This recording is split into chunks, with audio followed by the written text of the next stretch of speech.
In last video of this chapter, we have studied about different methods of separation, separation techniques used for separating two solids mixture, and separation techniques used for separating insoluble solid from liquid solution. So now we are going to study about separation of soluble solids from their solutions. It means ऐसे solutions जिनके अंदर solid substance घुल चुका होता है. Soluble मतलब घुल जाना. So the first method is evaporation. The process of conversion of water into its vapor, it's called evaporation. Just underline this definition. वो प्रोसेस जिसके अंदर वाटर उसकी वेपर में चेंज हो जाता है वो इवेपोरेशन कहलाता है. वाटर लिक्विड स्टेट में होता है जबकि वेपर जो है वो गैसियस स्टेट में होती है. This process is used to separate solid dissolve in a liquid. ये जो प्रोसेस है ये इस्तेमाल किया जाता है उन सॉलिड को सेपरेट करने के लिए जो लिक्विड के अंदर डिज़ोल्व हो चुके हैं, लिक्विड के अंदर घुल चुके हैं. Salt from sea water is obtained by the process of evaporation. Sea water से सॉल्ट को कैसे ऑब्टेन किया जाता है? इवेपोरेशन के प्रोसेस से. और इवेपोरेशन के प्रोसेस से सी वाटर को इवेपोरेशन के प्रोसेस में सी वाटर से सॉल्ट को कलेक्ट करने के लिए कुछ स्टेप्स हैं वो फॉलो किए जाते हैं. सबसे पहला स्टेप जो है वो है सी वाटर को शैलो पूल्स में इकट्ठा किया जाता है जिनको हम बोलते हैं सॉल्ट पैन्स. जैसे डायग्राम देखोगे आप, फर्स्ट वाला डायग्राम, इसके अंदर सी वाटर को इकट्ठा किया जा रहा है शैलो पूल्स में जिनको हम बोलते हैं सॉल्ट पैन्स में. उसके बाद जो हीट है सन की वो वाटर को इवेपोरेट कर देती है और हमारे पास बच क्या जाता है? सॉलिड सॉल्ट बच जाता है जिसको कलेक्ट कर लिया जाता है और बाद में उसका प्यूरिफिकेशन किया जाता है. प्यूरिफिकेशन क्यों किया जाता है? ताकि उसके अंदर जो भी इम्प्योरिटीज़ है वो रिमूव हो जाए और हमारा जो सॉल्ट है वो हमारे कंजम्पशन के लिए, मतलब हमारे खाने के लिए अच्छा बन जाए. यहाँ पे एक्टिविटी दे रखी है जिसके अंदर हमें सॉल्ट कैसे ऑब्टेन करेंगे सॉल्ट वाटर से वो बता रखा है. यहाँ हम सॉल्ट सॉल्यूशन लेंगे. सॉल्ट सॉल्यूशन मीन्स पानी है जिसके अंदर सॉल्ट घुला हुआ है, वो सॉल्ट सॉल्यूशन कहलाएगा. एक चाइना डिश, एक बर्तन होता है, कंटेनर होता है. ट्राइपॉड स्टैंड है जिसके ऊपर हम चाइना डिश को प्लेस करेंगे. वायर गेज छन्नी जैसा होता है और एक बर्नर जिससे आग लगाएंगे. तो हम ये जो सॉल्ट सॉल्यूशन है इसको चाइना डिश में रखकर हीट करेंगे. तो हम जब इसको हीट करेंगे तो क्या देखेंगे कि पानी जो है वो बॉईल होना स्टार्ट होता है और जब पानी पूरी तरह से बॉईल होकर वेपर में चेंज हो जाता है तो नीचे की तरफ उस कंटेनर में वाइट कलर का एक रेसिड्यू बच जाता है और ये जो वाइट कलर का रेसिड्यू बचेगा वो है कॉमन सॉल्ट. जिस सॉल्ट को हम खाने में इस्तेमाल करते हैं डेली वो सॉल्ट बचेगा. तो इस एक्टिविटी से हमें क्या पता चला कि कॉमन सॉल्ट जो है वो इवेपोरेशन के प्रोसेस से ऑब्टेन किया जाता है उसके सॉल्यूशन में से. नेक्स्ट जो प्रोसेस है that is process of condensation. The process of conversion of water vapour into its liquid form is called condensation. Condensation का प्रोसेस में क्या होता है? वाटर वेपर को चेंज किया जाता है लिक्विड में. मतलब हम जो चीज़ इवेपोरेशन में कर रहे थे ये जस्ट उसका उल्टा है. इवेपोरेशन में लिक्विड को चेंज कर रहे थे गैस में, जबकि कंडेंसेशन में क्या किया जाएगा? गैस को चेंज करा जा रहा है लिक्विड में. इसकी डेफिनेशन को आप अंडरलाइन कर लेना. We can see water droplets dew on blades of grass early winters morning. आपने देखा होगा कि जब सर्दियों के टाइम में सुबह सुबह जो ग्रास होती है, घास के ऊपर आपको छोटे छोटे पानी की ड्रॉपलेट्स दिखती है, बूंदें दिखती है पानी की, जिसको हम क्या बोलते हैं? Due. This is the water vapour present in the atmosphere which condenses on meeting the cool surface of the grass blade. अब वो वाटर कहाँ से आया? वो जो वाटर था जो सुबह अर्ली मॉर्निंग हमें दिखता है ग्रास के ऊपर, ये प्लांट के अंदर से नहीं आया था. ये हमारे एयर के अंदर जो वाटर वेपर प्रेजेंट है वो जब ग्रास प्लेट का जो सरफेस है वो ठंडा सरफेस है क्योंकि विंटर्स का टाइम है। तो जैसे ही वो उसके वाटर वेपर ग्रास प्लेट के सरफेस से टकराएगा तो वो वेपर से चेंज हो जाता है वाटर में और हमें वो ड्रॉप के फॉर्म में दिखता है। यहाँ पे एक एक्टिविटी गिवन है हमें, to demonstrate the process of condensation. यहाँ कंडेंसेशन का प्रोसेस बता रखा है। इसके अंदर एक बीकर के अंदर 50 ml वाटर लिया है, उसको हीट किया है। जब वाटर बॉयल होना स्टार्ट हो जाए और उसके अंदर से हम देखेंगे कि क्या हो रहा है, स्टीम बाहर आ रही है, भाप बाहर आती है, तो हम उसके ऊपर क्या करेंगे, एक प्लेट रख देंगे।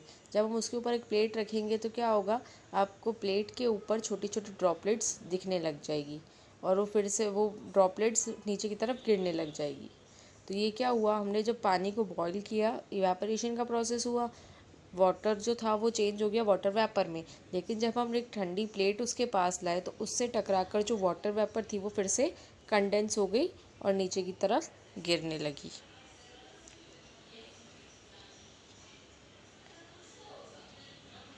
Next is use of more than one method of separation. Sometimes more than one method is applied to separate constituents of a mixture। कई बार क्या होता है, एक से ज़्यादा मेथड का इस्तेमाल किया जाता है मिक्सचर के कॉन्स्टिट्यूएंट को सेपरेट करने में। Let us understand this by separating a mixture of sand and sugar. तो इसको समझने के लिए हम क्या करेंगे, एक एक्सपेरिमेंट देखेंगे जिसके अंदर हम सैंड और शुगर का मिक्सचर को सेपरेट करेंगे। हम इस सैंड और शुगर का जो मिक्सचर है इसको एक बीकर में लेंगे और उसके अंदर 30 ml वाटर ऐड करेंगे और उसको स्टीर करेंगे। स्टर मीन्स उसको हिलाएंगे। सैंड पार्टिकल्स जो है वो नीचे की तरफ सेटल हो जाएंगे, जबकि शुगर जो है वो उसके अंदर डिज़ोल्व हो जाएगा। The mixture is poured through filter paper cone placed on the beaker. हमने फिल्ट्रेशन का प्रोसेस पढ़ा था, तो वैसे ही हम यहाँ पर इस मिक्सचर को क्या करेंगे, फ़िल्टर पेपर के ऊपर डालेंगे। तो सैंड जो है वो फ़िल्टर पेपर के ऊपर इकट्ठी हो जाएगी और जब वो ड्राई हो जाएगी, सूख जाएगी, तो हमें हमारी सैंड मिल जाएगी। फिर बाद में हमारा जो फिल्ट्रेट है, जो लिक्विड है हमारे पास है, उसको हम क्या करेंगे, बीकर में लेंगे और हीट करेंगे, गरम करेंगे। तो गरम करेंगे तो वाटर इवेपोरेट होना स्टार्ट हो जाएगा और जब सारा वाटर इवेपोरेट हो जाएगा तो लास्ट में बचेगा क्या, शुगर के क्रिस्टल्स।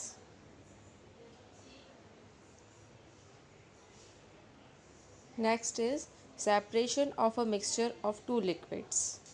दो तरह के अगर हमारे पास लिक्विड है तो उनको हम कैसे, उनका मिक्सचर को कैसे सेपरेट करेंगे। सबसे पहला हमें दे रखा है मिसिबल लिक्विड्स। अगर दो लिक्विड आपस में एक दूसरे के साथ पूरी तरह से मिक्स हो जाए तो वो कहलाते हैं मिसिबल लिक्विड्स। ठीक है, if two liquids mix with each other they are called miscible. Underline कर लो इसको। A mixture of two miscible liquids can be separated by distillation. तो ऐसे जो दो लिक्विड जो एक दूसरे में पूरी तरह से मिक्स हो जाते हैं उनको सेपरेट करने का जो प्रोसेस है वो प्रोसेस है डिस्टिलेशन का। Distillation involves the two processes, evaporation and condensation. तो जब डिस्टिलेशन का प्रोसेस किया जाता है इसके अंदर दो प्रोसेसेस होते हैं, evaporation and condensation. In this method the mixture of the miscible liquid is heated at different temperature. इस मेथड के अंदर क्या करते हैं, जो मिक्सचर है हमारा दो मिसिबल लिक्विड्स का, उसको हीट करेंगे अलग अलग टेम्परेचर पे, अलग अलग तापमान पर। The liquid with lowest boiling points get evaporated first. तो जब दोनों के मिक्सचर को हीट करेंगे तो ऐसा लिक्विड जिसका बॉइलिंग पॉइंट लो है, मतलब वो जल्दी बॉयल होना स्टार्ट हो जाता है, तो वो जल्दी पहले क्या होगा, इवेपोरेट हो जाएगा, भाप बन जाएगी उसकी। इट्स वेपर आज पास्ड थ्रू कंडेंसर। और फिर उसकी जो वेपर है उसको कंडेंसर से पास करते हैं। जब कंडेंसर से पास करेंगे तो क्या होगा, कंडेंसेशन हो जाएगा उसका और जो वेपर है वो कूल होके लिक्विड फॉर्म में चेंज हो जाएगी। Here the vapors are cooled to convert into liquid form. The other liquid remains in the flask. The vapors of the liquid that boils later condense later and can be collected using another flask. तो हम जो liquid जब वो condense हो जाएगा तो हम उस लिक्विड को फ्लास्क में ले लेंगे और जो दूसरा लिक्विड था वो उसके अंदर फ्लास्क के अंदर ही रह जाएगा, जिसको हम बाद में बॉईल करके फिर कलेक्ट कर लेंगे दूसरे फ्लास्क में। Distilled water, alcohol, petrol, diesel, gasoline, kerosene, paraffin and many other liquids are produced commercially by the same process. तो ये जो डिस्टिलेशन का प्रोसेस है, इसी को यूज़ करके ये जो सारी चीज़ें बता रखी है उसको हम ऑब्टेन कर सकते हैं। कॉमर्शियली मीन्स मार्केट में बेचने के लिए लार्ज स्केल पर इसका जो प्रोडक्शन होता है वो भी इसी तरह से होता है। नेक्स्ट जो है वो है इम्मिसिबल लिक्विड्स।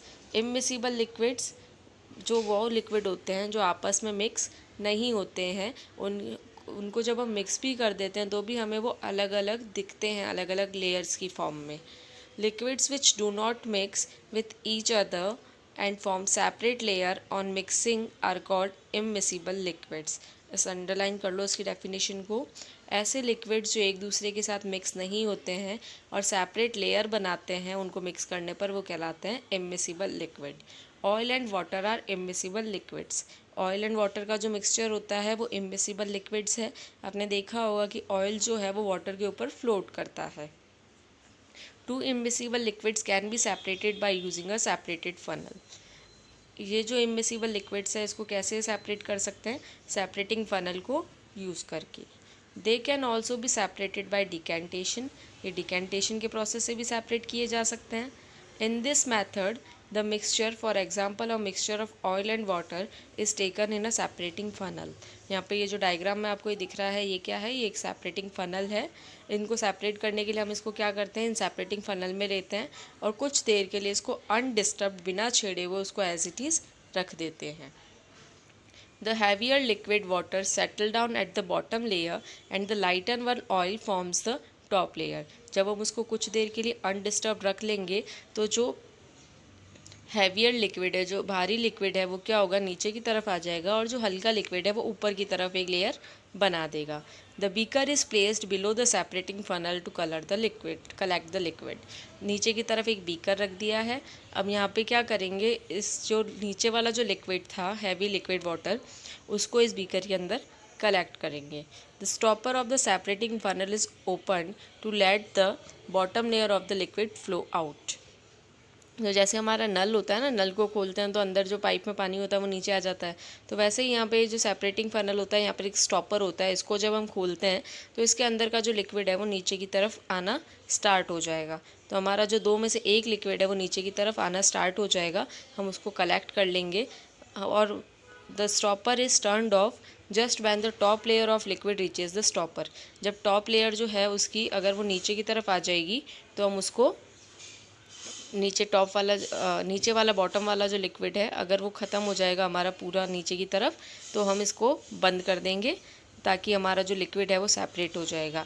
तो जो हैवियर वाला लिक्विड था वो नीचे बीकर में आ जाएगा और जो लाइट वाला लिक्विड है वो ऊपर फ्लास्क में ही रह जाएगा। Next is solution and solubility. We have learned in previous chapter that water dissolves a wide variety of substances in it। पिछले चैप्टर में हमने पढ़ा था कि पानी जो होता है वो अपने अंदर बहुत सारी चीज़ों को डिज़ोल्व कर लेता है। The substances that dissolve in another substance are called a solvent. ऐसा सब्सटेंस जो डिज़ोल्व होता है दूसरे सब्सटेंस में वो क्या कहलाएगा, solvent. The substance that dissolve in water is called a solute. और जो सब्सटेंस पानी के अंदर डिज़ोल्व होगा वो कहलाएगा solute. The mixture formed by dissolving a solute in a solvent is called a solution। तो जो सॉल्यूट और सॉल्वेंट का जो मिक्सचर है वो कहलाता है सॉल्यूशन। इसको अंडरलाइन कर लेना, इनकी सॉल्यूट, सॉल्यूशन और सॉल्वेंट की डेफिनेशन को। Thus a solution is a specific type of mixture where one substance is dissolved in another। तो सॉल्यूशन क्या होता है, सॉल्यूशन एक मिक्सचर है जिसके अंदर एक सब्सटेंस जो है वो दूसरे के अंदर घुल जाता है। इट इज़ सेम और uniform through out that makes it homogeneous mixture. और ये होमोजीनियस मिक्सचर होता है, ये एक जैसा होता है पूरा mixture. For example the solution of salt and water और that of sugar and water. जब हम पानी के अंदर सॉल्ट या शुगर डिज़ोल्व कर लेते हैं तो इनका जो सॉल्यूशन बनता है वो यूनिफॉर्म होता है, एक जैसा होता है। The substances that dissolve in a solvent is said to be soluble in it. तो ऐसा सब्सटेंस जो डिज़ोल्व होगा सॉल्वेंट के अंदर वो क्या कहलाएगा, उसके अंदर सॉल्यूबल होता है वो। अब जैसे हमने सॉल्ट और वाटर को मिक्स किया तो हमारा जो सॉल्ट था वो क्या था, वो सॉल्यूट है, जबकि हमारा जो लिक्विड है वाटर वो सॉल्वेंट है, और ये दोनों मिलकर बना देंगे solution. Substances such as a soil and chalk powder do not dissolve in water। Soil और चॉक पाउडर जो है वो पानी के अंदर डिज़ोल्व नहीं होते हैं, we say they are soluble in water. और ये डिज़ोल्व नहीं होते हैं तो ये कैसे हैं, ये इनसॉल्यूबल है पानी के अंदर, जबकि कुछ डिज़ोल्व हो जाते हैं। The ability of a substance to dissolve in water, we say they are insoluble in water. तो ऐसे सब्सटेंस जो पानी के अंदर घुल जाते हैं वो है सॉल्यूबल सब्सटेंस, और जो पानी के अंदर नहीं घुल जाते हैं वो है insoluble substance. The ability of a substance to dissolve in water and to form a solution is called solubility. Underline कर लो इसको।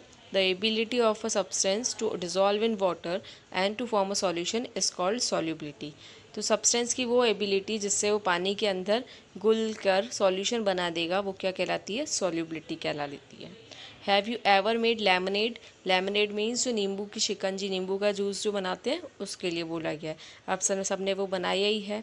You would realise that sugar dissolve faster when you stir the solution और if water is at room temperature. अगर मान जो sugar है अगर हम उसको हिलाते हैं पानी में डालने के बाद तो वो जल्दी से मिक्स हो जाती है, और अगर हम ठंडे पानी में मिलाएंगे तो उसको ज़्यादा टाइम लगता है, या फिर गर्म पानी में मिलाएंगे तो उसको ज़्यादा टाइम लगेगा। अगर रूम टेम्परेचर पे है तो वो आराम से जल्दी डिज़ोल्व हो जाती है हिलाने पे। Sugar dissolve slowly when you add ice cube two water if you stop steering the solution. तो शुगर अगर हम ठंडे पानी में डालेंगे, आइस क्यूब वाले पानी में डालेंगे तो शुगर को डिज़ोल्व होने में ज़्यादा टाइम लगता है। फिर हमें एक एक्टिविटी गिवन है, to make a saturated solution take some water in a beaker and add 1 spoonful of sugar in it. हमें एक बीकर लेना है, उसके अंदर एक चम्मच हम शक्कर डालेंगे। Stir the mixture with the help of a glass rod, उसको ग्लास रॉड की मदद से हम उसको हिलाएंगे। The sugar dissolves with a little stirring, sugar है वो थोड़ा हिलाने पे ही डिज़ोल्व हो जाएगी। Add another spoonful of sugar and stir, फिर शुगर डालेंगे और फिर से हिलाएंगे। ये प्रोसेस जो है हम तब तक करते ही रहेंगे पानी में, बार बार पहले शुगर डालेंगे वो डिज़ोल्व हो जाएगी, फिर और शुगर डालेंगे। With steering more sugar cane be dissolve, और जितना हम उसको हिलाएंगे जल्दी उतना ही ज़्यादा जल्दी उसके अंदर ज़्यादा शुगर डिज़ोल्व हो जाएगी। There will be a point when no more sugar dissolve in the water, और एक पॉइंट ऐसा आएगा जब और शुगर उसके अंदर डिज़ोल्व नहीं होगी।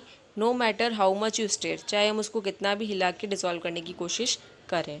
Record the number of spoons of sugar that were completely dissolve in water, फिर हमने कितने चम्मच उसके अंदर शुगर डाली, क्या अब उसके अंदर और शुगर डालने पर वो डिज़ोल्व नहीं हो रही है, हम उसको रिकॉर्ड कर लेंगे।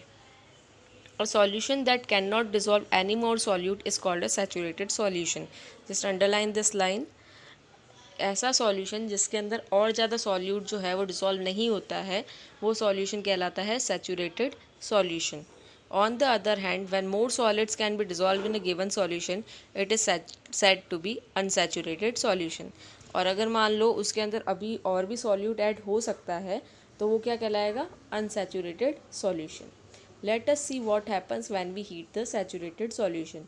अब हम क्या करेंगे, सैचुरेटेड सॉल्यूशन जिसके अंदर हम और शुगर डाल रहे हैं तो वो डिज़ोल्व नहीं हो रही है, उस सॉल्यूशन को हम अब हीट करके देखेंगे कि उसका क्या इफ़ेक्ट होता है। अब एक बीकर लेंगे, उसके अंदर सैचुरेटेड सॉल्यूशन डालेंगे और उसके अंदर 1 चम्मच और शुगर ऐड करके हम उसको हिलाएंगे। तो हम क्या नोटिस करेंगे कि जो शुगर है वो डिज़ोल्व होने लग जाती है हीट करने पर। हम उसमें और शुगर डालेंगे और फिर उसको वापस हीट करते रहेंगे, जिससे वो क्या होगा, फिर से सैचुरेटेड सॉल्यूशन बन जाएगा। ये जो एक्टिविटी है इससे हमें क्या पता चलता है, that sugar cane be dissolve in the solution when the solution is heated. ज़्यादा और शुगर हम पहले तो हमने उसका सैचुरेटेड बना दिया था, लेकिन जब उसको हीट कर रहे हैं तो फिर उसके अंदर हम और शुगर ऐड कर सकते थे। Activities 7 and 8 show that the solubility of a substance increases with increase in temperature and stirring। ये जो एक्टिविटी 7 और 8 है इससे हमें क्या पता चला, अगर हम सब्सटेंस को टेम्परेचर उसका बढ़ा दें और उसको लगातार हिलाते रहें तो उससे उसकी सॉल्युबिलिटी इंक्रीज़ करी जा सकती है। फिर सॉल्युबिलिटी क्या होता है, the maximum amount of solute dissolve in 100 gram of solvent is called solubility. Underline this line. Maximum amount जो हम सॉल्यूट की ऐड कर सकते हैं 100 ग्राम सॉल्वेंट में वो उसकी सॉल्युबिलिटी कहलाती है। Different substance dissolve in different amount in water और एनी अदर सॉल्वेंट। अलग अलग सब्सटेंसेस की अलग अलग अमाउंट वाटर के अंदर या दूसरे सॉल्वेंट के अंदर डिज़ोल्व हो सकती है। Solubility increases with increase in temperature, और जब हम टेम्परेचर को इंक्रीज़ करेंगे तो सॉल्युबिलिटी भी इंक्रीज़ हो जाती है। Solubility of some substances in water at room temperature is given in the table alongside। यहाँ पर इस टेबल के अंदर हमें solubility दे रखी है डिफरेंट सब्सटेंसेस की रूम टेम्परेचर पे। कॉमन सॉल्ट जो है वो 36 ग्राम डिज़ोल्व हो सकता है 100 ग्राम वाटर में। शुगर 204 ग्राम डिज़ोल्व हो रहा है। कॉपर सल्फेट 23 ग्राम, अमोनियम क्लोराइड 39, और वाटर तो यूनिवर्सल सॉल्वेंट है, वो कितना भी वाटर हम ऐड कर सकते हैं वाटर के साथ। So water can dissolve many substances, water बहुत सारे सब्सटेंसेज को डिज़ोल्व कर सकता है। The substances retain their properties, और सब्सटेंसेज जो है उनकी प्रॉपर्टीज़ सेम रहती है। Hence water is called a universal solvent. Water को क्या बोलते हैं? यूनिवर्सल सॉल्वेंट बोलते हैं, क्योंकि वो बहुत सारे सब्सटेंसेज को डिज़ोल्व कर सकता है। Substances which dissolve in water are called soluble substances. Sugar and salt are soluble in water. तो ऐसे सब्सटेंसेस जो पानी के अंदर डिज़ोल्व हो जाते हैं वो कहलाते हैं सॉल्यूबल सब्सटेंसेस, जैसे sugar and salt. Substances which do not dissolve in water are called insoluble substances, और ऐसे सब्सटेंसेस जो डिज़ोल्व नहीं होते हैं वाटर के अंदर वो कहलाते हैं इनसॉल्यूबल सब्सटेंसेस। इसके एग्जाम्पल है sand and chalk powder. A liquid that completely dissolve in water is called miscible with water, example alcohol. ऐसा लिक्विड जो पानी के साथ कम्प्लीटली डिज़ोल्व हो जाता है वो क्या कहलाएगा? मिसिबल विथ वाटर, और एग्जाम्पल है इसका अल्कोहल। और ऐसा लिक्विड जो पानी के साथ डिज़ोल्व नहीं होता है और उसके ऊपर एक लेयर फॉर्म कर देता है अलग से, जैसे ऑयल का, तो वो कहलाएगा immiscible. A solution in which no more solute can be dissolve at a given temperature is called a saturated solution. ऐसा सॉल्यूशन जिसके अंदर और सॉल्यूट डिज़ोल्व नहीं कर सकते हम पर्टिकुलर टेम्परेचर पे, वो क्या कहलाएगा? सैचुरेटेड सॉल्यूशन कहलाएगा। So now the next topic is solubility of gases in water. Gases dissolve in water sparingly. Gases जो है वो वाटर के अंदर अच्छे से डिज़ोल्व हो जाती है। Some example that shows gases dissolve in water are, कुछ एग्जाम्पल बता रखे हैं जिससे हमें ये पता चलेगा कि गैसेस भी पानी के अंदर डिज़ोल्व होती है। Fish breathe in the oxygen dissolve in water with the help of gills. Fish जो है वो पानी के अंदर रहती है, उसको सांस लेने के लिए जो ऑक्सीजन की ज़रूरत होती है वो ऑक्सीजन उसको जो पानी है उसी से मिलती है। पानी के अंदर ऑक्सीजन जो है वो डिज़ोल्व होती है, जिसको वो गिल्स की हेल्प से ले लेती है। The aerated drinks fizz due to the presence of dissolve carbon dioxide in it. Aerated drinks means जो अपन जो कोल्ड ड्रिंक हम जब लाते हैं तो वो कोल्ड ड्रिंक में आपने देखा होगा उसके अंदर से गैस सी निकलती है, जब उसको ओपन करते हैं जाग से गैस सी निकलती है, तो वो क्या होती है? उसके कोल्ड ड्रिंक के अंदर डिज़ोल्व कार्बन डाइऑक्साइड होती है। Aquatic plants use the carbon dioxide dissolve in water for photosynthesis. Aquatic plants, जो प्लांट्स पानी के अंदर रहते हैं, वो पानी के अंदर डिज़ोल्व कार्बन डाइऑक्साइड का यूज़ करते हैं फोटोसिंथेसिस करने के लिए। However, it is proved that the solubility of gases in water decreases with the rise in temperature। तो ये प्रूव हो चुका है कि सॉल्युबिलिटी जो है गैसेस की वो डिक्रीज़ होती है अगर हम टेम्परेचर को इंक्रीज़ करेंगे तो। जबकि जब हम लिक्विड में अगर सॉलिड डिज़ोल्व करते हैं तो उस टाइम पर क्या होता है कि टेम्परेचर इंक्रीज़ करने पर जो सॉल्युबिलिटी है वो बढ़ती है, लेकिन गैसेस की केस में ये डिक्रीज़ होती है। फिर नेक्स्ट हमें एक एक्टिविटी गिवन है, to prepare saturated solution and to check effect of temperature on solubility. यहाँ हम एक सैचुरेटेड सॉल्यूशन बनाएंगे और उसका इफ़ेक्ट चेक करेंगे कि अगर हम टेम्परेचर को चेंज करते हैं तो उसका सॉल्युबिलिटी पर क्या इफ़ेक्ट होता है। इसके लिए हम 10 ml वाटर लेंगे एक फ्लास्क के अंदर और कुछ क्वांटिटी उसके अंदर सॉल्ट की ऐड करेंगे और उसको स्टर करेंगे, उसको हिला देंगे। You will see that the salt has dissolve. हम क्या देखेंगे कि सॉल्ट जो है वो डिज़ोल्व हो चुकी है। फिर हम उसके अंदर और सॉल्ट ऐड करेंगे और उसको डिज़ोल्व करेंगे। फिर हम सॉल्ट उसके अंदर ऐड करते रहेंगे और लगातार उसको हिलाते रहेंगे। फिर एक ऐसी स्टेज आ जाएगी जहाँ पर उसके अंदर और सॉल्ट डिज़ोल्व नहीं होगी। तो यहाँ पर हमारा जो सॉल्यूशन है उसको हम क्या करेंगे, कुछ टाइम के लिए अनडिस्टर्ब रख देंगे, जिससे सॉलिड सॉल्ट जो है वो नीचे की तरफ सेटल हो जाएगी। और जो सुपरनेटेड सॉल्यूशन जो है, ये जो सॉल्यूशन होगा वो सैचुरेटेड सॉल्यूशन होगा कॉमन सॉल्ट का रूम टेम्परेचर पर। सुपरनेटेड सॉल्यूशन मतलब जो लेफ्ट आउट सॉल्यूशन जो है, बाद में हमने जो सॉल्यूशन बनाया है उसके लिए बोला गया है। Now place the flask on the burner and heat it. अब हम क्या करेंगे, उस फ्लास्क को बर्नर पर रख देंगे और उसको गर्म करेंगे और हिलाते रहेंगे। हम उसमें क्या देखेंगे कि जो सॉल्ट बॉटम पर इकट्ठी हो रखी थी वो भी अब उसके अंदर घुलना स्टार्ट हो जाएगी, डिज़ोल्व होना स्टार्ट हो जाएगी। तो इससे हमें क्या पता चलता है कि जैसे हम टेम्परेचर को इंक्रीज़ करते हैं सॉल्युबिलिटी जो है वो भी इंक्रीज़ हो जाती है। लेकिन अगर यही मान लो हम कोई गैस को उसके अंदर डिज़ोल्व कर रहे होते तो गैस डिज़ोल्व नहीं होती इंक्रीज टेम्परेचर करने पर भी। सो इस चैप्टर के अंदर हमने डिफरेंट टाइप ऑफ मिक्सचर्स, उनके सेपरेशन मेथड्स पढ़े हैं। Just read this chapter twice and do the exercise question answer in your notebook. Thank you.